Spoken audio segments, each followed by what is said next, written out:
Retornando com o frente a frente, nós estamos conversando com o vereador Cláudio Prato. Sr. Cláudio, qual a análise que você faria nesses 3 anos e meio da administração do prefeito Rui Muniz? Ô Jorge, a análise que eu faço... Administrativamente. Então, a análise que eu faço é o seguinte, ela tem pontos positivos que precisamos reconhecer. Por exemplo, desde o início do governo, algo que foi admirável e que a gente surpreendeu até com isso, já tive a oportunidade de comentar em outras ocasiões, foi esse choque de gestão, o enxugamento da máquina. A prefeitura, que, por exemplo, há muitos anos ela não tinha condições de buscar convênios, pelo fato de estar inadimplente nos órgãos federais, ele conseguiu que isso se equalizasse, então conseguiu as CNDs necessárias, mas ao lado de todas as propostas de asfaltamento da cidade, de desenvolvimento da saúde, da educação, da segurança, muita coisa fica a desejar, até porque a crítica que eu faço à administração é de ser uma administração sem planejamento. Então as obras, que é aquela ideia que é anunciada uma obra por mês e que frustrou as pessoas, elas na verdade nunca aconteceram de forma ordenada, organizada, programada. Então, se você perguntar hoje qual que é o plano de asfaltamento da cidade... Mas fora o asfalto, que ele fez em vários bairros, está fazendo, ok. Qual obra que o Rui fez importante? Não, então, é exatamente o que eu ia falar. Tirando a obra de infraestrutura, que demonstra que é a prioridade da administração, em detrimento daquilo que é mais importante, que é a saúde, educação e segurança, que realmente ficaram a desejar, haja vista que nós estamos vendo todo esse conflito instalado. Então, respondendo a sua pergunta, uma administração que teve alguns acertos, mas inúmeros outros erros, exatamente por não planejar e não privilegiar aquilo que é mais vital na sociedade, que é as pessoas, que é o povo, que é a saúde, que é a educação e que é a segurança. Os discursos e toda a propaganda que é feita, ela não condiz com aquilo que de fato é apresentado à sociedade. Tanto é que você tem uma avaliação, que se for feita assim, o que a gente percebe no dia a dia, a maioria das pessoas tem uma insatisfação. As pessoas que vão aplaudir são aquelas que receberam asfalto. As obras maiores que ele prometeu em campanha, por exemplo, o teatro ele não fez, o centro de convenções ele não fez, o transporte VLT, aproveitando esses trilhos das centrais, ele não fez. E tem mais ainda.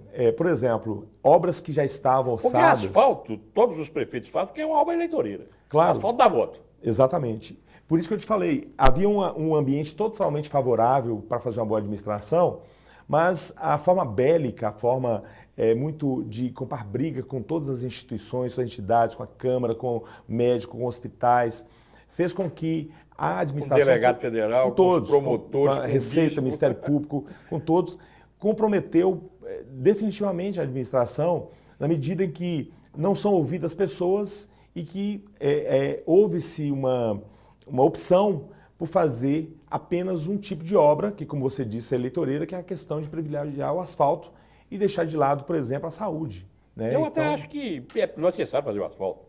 O centro da cidade, por exemplo, está precisando de recompor o centro todo da cidade. Acabou o asfalto. Esse asfalto do centro da cidade é asfalto de mais de 40 anos.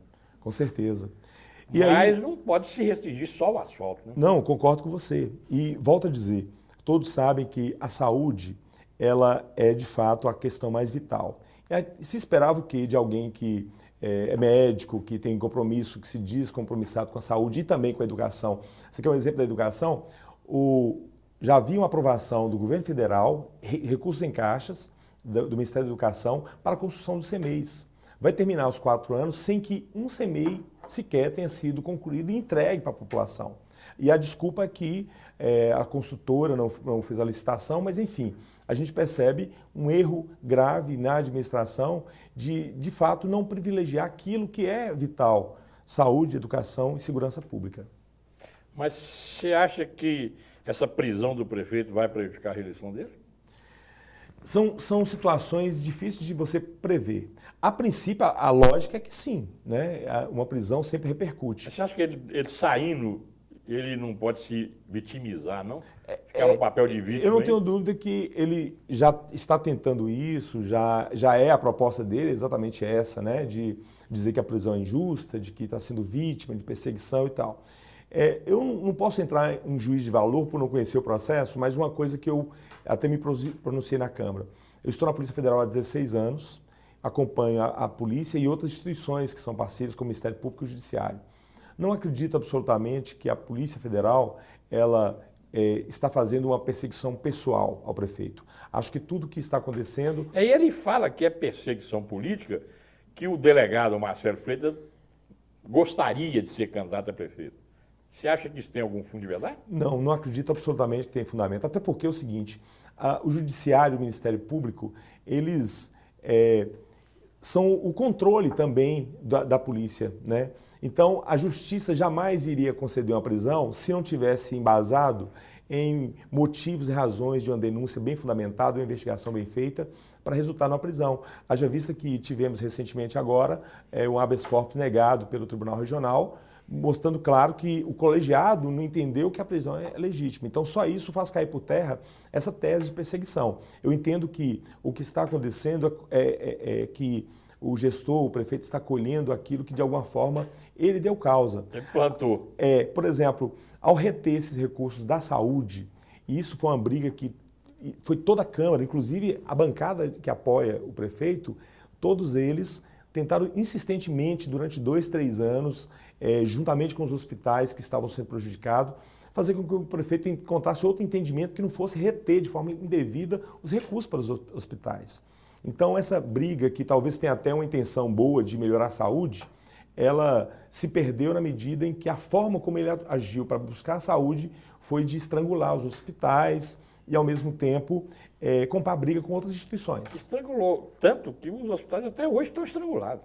É verdade, eu tenho notícias aí de hospitais que exatamente por essa falta desses recursos, que precisam ser fiscalizados, precisam melhor aplicados, tem problema em todos os hospitais, mas nós entendemos que o caminho não era esse que foi adotado, no meu entender, pelo prefeito, tanto é verdade que ele está colhendo as consequências da sua ação, que no entender da Polícia Federal, do Ministério Público e da Justiça, foi uma ação criminosa, né? Tanto é que restou na prisão dele.